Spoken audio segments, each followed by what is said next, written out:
"We sold your father's cabin." The sentence detonated through a satellite phone at Brim Airfield, Afghanistan. I'm Captain Danica Merrill, 29, and my stepfather, Richard, said it with a smile, then bragged the money would clear debts and send Chloe to Europe. Dust burned my lungs. Ice filled my gut. He thought 7,000 miles made me helpless. It didn't. Years ago, my lawyer and I executed a stronghold protection file, an ironclad co-ownership agreement that makes any sale without me worthless. He mocked my father's medals. I counted down my breaths. In 4 counts, I became what the battlefield trained me to be: cold, sharp, purposeful. They thought they were liquidating my past. They forgot I defend strongholds. This isn't a family squabble. It's a hostile seizure. And I'm bringing home the ROE. Paper trails, recorded calls, a deed that says my signature or nothing. If you've ever had your sacrifices treated as worthless by your own family, tell me where you're watching from and hit like. Subscribe, because this is how a soldier turns battlefield skills into justice at home, and how a cabin in Colorado became the hill I refused to surrender. The satellite phone clicked off, but Richard's voice kept echoing in the hot Afghan air, poisoning the silence. I didn't scream or throw anything. Soldiers don't waste energy on tantrums. We channel. I walked to the metal mirror above the basin. My reflection looked like someone I barely knew, dust-caked, hollow-eyed, still standing. That's what soldiers do. We stand. But even soldiers bleed when it's family. I dialed home.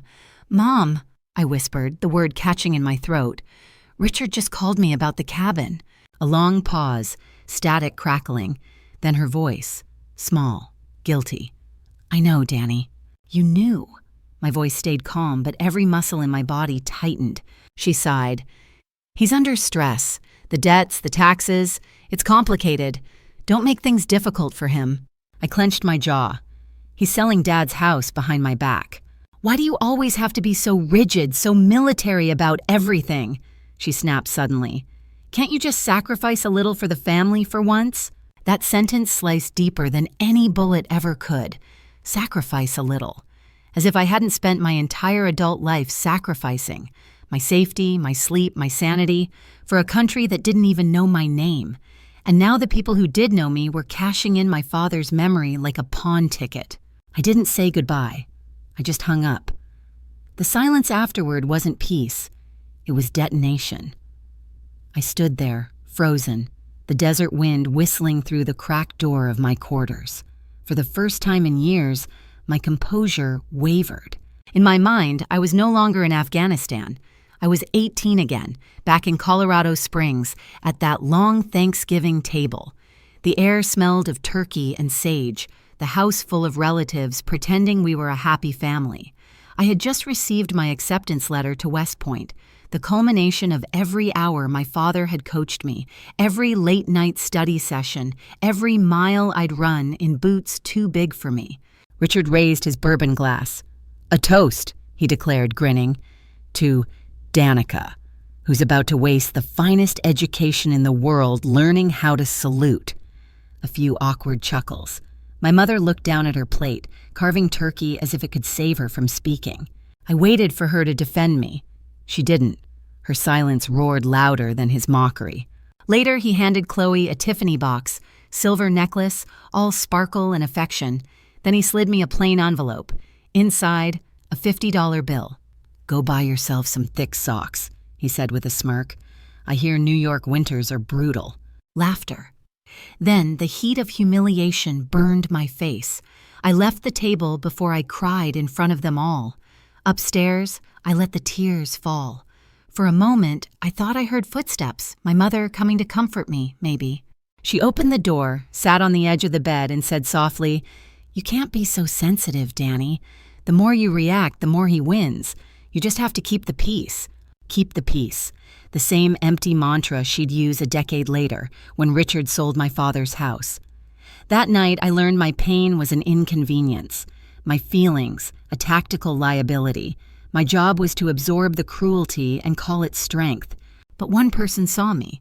My uncle, my father's brother, a Vietnam vet, knocked gently on the door. He didn't say much. just led me out to the back porch where the cold November air bit our cheeks. He handed me a small leather-bound book, Meditations by Marcus Aurelius. "The greatest generals in history read it," he said. "It'll teach you to make your mind a fortress.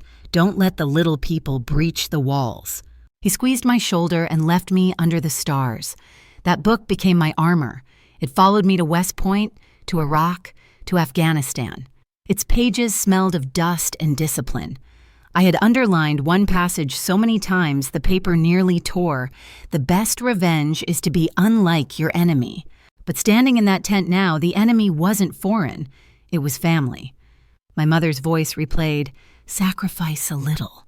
The memory of Richard's smirk, the way the cabin smelled of pine and ashes, the stone fireplace I helped my dad build one summer, all of it coalesced into something sharp and clear. I cupped cold water in my hands, splashing it on my face. Tactical breathing. In for 4. Hold, out for 4. Hold. Control the battlefield. Control yourself. Because this wasn't just about a cabin. It was about erasure. About watching the last piece of my father turned into a vacation fund for a spoiled stepsister. I would not let them write me out of my own story. That night, under the desert sky, I made a silent vow. When I returned home, I wouldn't be the compliant daughter or the quiet soldier. I would be the commander my father trained me to be. If you've ever been told you're too sensitive when all you wanted was respect, hit that like button and type, "I see you" in the comments, because people like us have spent too long mistaking silence for peace. The wind picked up outside, hissing through the cracks of my tent. Somewhere far off, artillery thundered. I whispered into the noise, "Not this time, Dad. I'm holding the line." And for the first time in years, I meant it. The Afghan night was silent except for the low hum of generators and the distant thump of rotor blades. I sat cross-legged on my cot, the glow of my laptop painting the tent in ghost blue light. Soldiers around me were sleeping. I was beginning a different kind of mission. I opened a secure line and typed fast. "Situation Redcon 1 at Stronghold Ghost Pine. Hostile forces have seized the asset. Request immediate deployment of legal countermeasures." The message went to one person. Laura Jensen, my best friend since kindergarten, now a contract lawyer in Denver and the only person I trusted to watch my 6. Her reply came minutes later, just one line. "Standing by, Captain, awaiting target data." I exhaled, the first breath that didn't hurt. Then I called her, the satellite link crackling. "Situation report," I began, my tone clipped, military. "Go ahead, Captain," she answered instantly. "Richard Stone initiated a fraudulent sale. The cabin. He claims sole ownership." There was silence on the line, then the rapid click-clack of her keyboard. "I'm accessing the Steel Covenant now." That was the nickname for the co-ownership agreement she had built for me years ago, our legal fortress. "He doesn't stand a chance," she said. "This contract requires both signatures in person before a notary. Anything else is void. He just stepped on a landmine." Relief hit me like oxygen after drowning. "Contain the mess," I ordered. "Already on it," she replied. "What's your next move?" "Intel. I want the agent, the buyer, the brokerage, everything." Her typing intensified. 2 hours. You focus on staying alive. I've got the home front." Her calm certainty steadied me. "Remember that bottle of Macallan 18? She asked suddenly. "The one we're saving for your homecoming?" "Yeah. I'm not opening it until we're sitting on that porch again together. That's a promise." "Copy that, Jensen." I smiled for the first time that night. After ending the call, I opened another connection, a less secure one, but necessary. The grainy face of Sergeant Peterson, USMC, retired, filled the small screen. My dad had served with him in Desert Storm. Sarge was my living link to him. "Merrill," he grunted, "you look like hell." "Good to see you too, Sarge." "What's wrong?" "Richard's selling the cabin." His face turned to stone. The rag he'd been using to wipe his bar froze mid-air. "That son of a bitch," he growled. "Listen, kid, your father didn't raise a soldier to retreat. You fight for that ground the way he taught you. I'll need a witness, someone who knew what that place meant." "You got him," he said without hesitation. "Call me and I'll testify in a heartbeat." "Thank you, Sarge." "Hurrah!" he barked, the sound sharp as a rifle crack before the screen went dark. The tent was quiet again, but inside me, the gears of strategy turned. I wasn't alone anymore. Laura was my artillery. Sarge, my moral backup. I had a defense line now. 2 hours later, an encrypted email blinked on my screen. Subject, Operation Ghost Pine, Phase 1 initiated. Inside were names, phone numbers, property records, the digital equivalent of a battle map. The agent, the buyer, the firm, all of them had unknowingly walked into a military-grade crossfire of paperwork. For the first time since Richard's call, I felt the faint pulse of power return to my chest. By dawn, I filed my emergency leave request. Family legal emergency, I wrote, short and factual. Command approved it faster than expected. I packed my duffel, folded the flag patch from my sleeve, and slipped it into the pocket with my father's dog tags. As the transport plane lifted off from Bagram, I watched the mountains of the Hindu Kush fade beneath a rising sun. Dust swirled in the cargo bay like ghosts, dancing around the steel benches. For years, I had fought wars for my country. Now, I was going home to fight one for my father. When the wheels touched down in Colorado 48 hours later, I didn't go home to rest. I went to war. The jet engines faded behind me as Colorado's thin air cut through my lungs. 48 hours ago, I'd been in combat boots on desert sand. Now those same boots hit American soil, still coated in Afghan dust, as I walked into the final battlefield, home. Richard was already waiting, leaning against his black BMW like a general guarding a conquered post. Sunglasses, smug grin, the posture of a man who believed he'd won. "Danny," he said, pushing off the car, "we need to talk." No greeting, no remorse. I unlocked my apartment door without a word. He followed me inside, closing it behind him with a sharp click. That sound, the lock turning, felt like a trap snapping shut. I dropped my duffel bag, stood in the center of the room, and faced him head on. Feet apart, shoulders back, hands steady, command presence. He started his monologue, the same tired script. "You have no idea how much pressure I've been under. The debts, your mother's anxiety, keeping the family together while you're off. Playing soldier. Playing soldier." The words scraped against every nerve in my body. I said nothing, let him fill the silence with his lies. Manipulators panic when their audience goes quiet. He mistook it for weakness. "You think I wanted to sell that old shack? I'm trying to hold this family together, Danny." When he finally paused, I spoke, my voice ice calm. "I don't play games, Richard. I serve. And while I was serving, you committed grand larceny. Don't confuse the two." He flinched. "That's ridiculous. It was a business deal. I have a signed contract." I walked to my desk, opened my laptop, and turned the screen toward him. "Then let's talk about contracts." His eyes flicked to the display. "This," I said, tapping the PDF, "is the Steel Covenant. It requires both owners present before a notary. You faked a signature. That's felony fraud." Before he could speak, I hit play on a voice file. Laura's recorded call filled the room. "So you're confirming Mr. Stone told you he was the sole owner?" her voice asked. The agent's nervous reply crackled through the speakers. "Yes, that's what he said." I stopped the recording. Richard's face drained of color. "Danny, please," he stammered. "You'll break your mother's heart." I stepped closer, close enough that he had to look up at me. "My mother's heart broke the day she chose peace over truth. You held the hammer." His breath quickened. I opened the door. "You have 12 hours to cancel the sale," I said, "or tomorrow my lawyer files with the district attorney for fraud and forgery. You have until 9:00 a.m. Sunlight poured in behind me like a floodlight on a guilty man. "This meeting is over. Get out of my house." He left without another word, but I knew he'd be back. People like Richard never surrender. They escalate. The next morning came with silence. No call, no apology, only the heavy stillness of a trap resetting.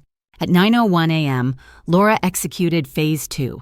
Demand letters fired like artillery shells, certified mail to the brokerage, the lender, the buyer, legal shockwaves that made Richard's paper fortress crumble. For a moment, victory tasted close. Then the counterattack hit. Chloe struck first. A Facebook post, long, tearful, perfectly staged. A photo of her, Richard, and my mother in front of a Christmas tree. The caption, My stepdad is being destroyed by someone who's forgotten what family means. Hundreds of shares, comments calling me heartless, selfish, ungrateful, a disgrace to the uniform. Then came my mother's comment beneath the post. I just wish my daughters could get along. A single sentence, but it detonated everything. It turned right into gray, justice into drama. Scrolling through the hate, I felt the sting in my chest again, the old familiar ache of being unseen. They had turned the story upside down. Richard, the victim. Me, the villain. I sat alone in my apartment, the blue glow of the screen lighting my face, the comments scrolling endlessly. For a long moment, I couldn't move. I'd fought wars in deserts and cities, watched men fall, but this digital betrayal from my own blood, cut deeper than shrapnel. Then I closed the laptop, slowly, deliberately. They wanted to make me react, to rage, to fight their lies with noise. Instead, I would fight with truth and precision. The war had changed theaters, but the mission remained the same: protect the stronghold. And I never lose ground I've sworn to defend. Laura didn't fight with anger. She fought with evidence. By dawn, she'd taken screenshots of every hateful comment Chloe had posted, every manipulative sentence, every photograph of their perfect family. She attached it all to a single email to the cabin's buyer. Subject: due diligence. Urgent. Her message was short and surgical. Please review the attached. This is the character of the sellers you are engaging with. They have publicly defamed an active duty officer while knowingly committing fraud. I trust you'll act accordingly. The effect was instant. Within hours, the buyer's attorney withdrew. The brokerage launched an internal investigation. Richard's entire illusion of control collapsed like a house of cards in a hurricane. At 3 p.m., Denver PD's Economic Crimes Unit called Laura back. They wanted the full file: the screenshots, the contract, the recording. By the next morning, Detective Miller rang my phone. "Captain Merrill, this isn't a family dispute. It's felony fraud. We're opening a criminal case." I hung up, staring at the sunlight slicing through my blinds. It didn't feel like victory. It felt like relief. Cold, exhausted relief. That night, I barely slept. The rhythmic ticking of the clock sounded like distant gunfire. I should have felt safe. But predators fight hardest when cornered. At 2 a.m., someone pounded on my door. Boom, boom, boom. Then his voice, slurred, furious. "You ruined everything. You think that uniform makes you better than me?" "Richard." My pulse steadied. Training took over. I stayed silent, stepping to the side of the window, out of sight. Through the peephole, I saw him, red-faced, swaying, pounding his fist against the door. Across the courtyard, lights flicked on in neighbors' apartments. He wasn't just angry. He was performing. A voice came from the next door. My neighbor, Dave, a retired firefighter. Calm, steady. "Yes, 911. I've got a drunk trying to break down my neighbor's door." Minutes later, blue and red lights washed over the walls. 2 officers appeared, wide stance, hands on tasers. Richard's voice turned desperate. "She's in there, the little witch who ruined my life." The officers didn't raise their voices. They didn't need to. When he shoved one, it was over. In seconds, he was face down, cuffed, reciting his Miranda rights. I opened my door only after they'd shoved him into the back of the squad car. I didn't say a word, just watched the tail lights fade into the night. For the first time, I realized something simple and final. He could no longer touch me. Morning came with silence again. Then the phone rang. My mother. Her voice was frantic. "Danny, you have to do something. Richard's been arrested. You can't let him go to jail. It'll destroy him." I listened, wordless, as she pleaded for his dignity, his reputation, his suffering. Not once did she ask if I was okay. Not once did she mention the 2 a.m. pounding on my door. When she finally stopped, I spoke evenly. "Mom, I didn't do this. He did. I'm just letting the consequences catch up." I hung up before she could twist it again. An hour later, Detective Miller called. "We've added harassment and assaulting an officer to the charges. With your evidence, we can press felony fraud. Do you want to move forward?" I looked out my window at the sunrise bleeding over the Rockies, gold and merciless. "Yes," I said. "Proceed." That single word sealed it. The war was officially over. Or so I thought. The next afternoon, a storm rolled down from the mountains, drenching the city in cold rain. I was staring out the window when my phone buzzed. "Sarge, got something for you," he said. "Be there in an hour." Exactly 60 minutes later, his old pickup pulled into the lot. He stepped out carrying a small olive-drab metal box, the kind soldiers used for personal effects. Rust bloomed at the corners. "Your father gave me this before his last deployment," Sarge said quietly. "Told me to give it to you when you really needed it. I think that's now." He placed it in my hands like a sacred object. It was heavier than it looked. When I opened the latches, the scent of gun oil and old paper filled the room. Inside lay photographs, insignia, and one sealed envelope, my name on it in my father's handwriting. I broke the seal with trembling fingers. "Danny girl," the letter began, "the cabin isn't just wood and stone, it's a stronghold of peace. I built it for you, to remind you who you are when the world gets too loud." Tears blurred the ink as I read on. "I've set up a trust to cover taxes and repairs, and to make sure no one can ever take it from you, I asked our lawyer to include a provision. Your mother has the right to live there, but never to sell, transfer, or use it as collateral. Final ownership belongs to you, absolute and undivided." My breath caught. This wasn't just a father's blessing, it was a legal weapon, a firewall against betrayal written years before he died. He had seen the future and fortified it. I folded the letter carefully, feeling its weight over my heart. For the first time since the war began, I felt my father beside me, steady, protective, unbreakable. The next morning, I called Laura. "We just won," I said softly. "Game over." But as I looked at the letter on the table, I realized this was never about revenge. It was about legacy. I wasn't fighting against my family anymore. I was fighting for my father. The mediation room was cold enough to feel like judgment. Richard sat across from me, still pretending to be the victim. My mother was beside him, her hands twisted in her lap, eyes fixed on the floor. I didn't speak. I didn't need to. The truth was sitting quietly inside my blazer pocket, the letter my father wrote before his last deployment. Richard's lawyer tried the same old script. This was a misunderstanding, an emotional family matter. Laura interrupted, her voice precise as a scalpel. "No, this is fraud." She slid the letter across the table. "And this is Sergeant Frank Merrill's last will and testament." The assistant district attorney unfolded it carefully, reading aloud my father's words. "Your mother may live there for her lifetime, but she will never have the right to sell, transfer, or use the property as collateral. Final ownership belongs to my daughter, Captain Danica Merrill, absolute and undivided." The air in the room froze. My mother's breath caught. Richard's face drained to a gray pallor.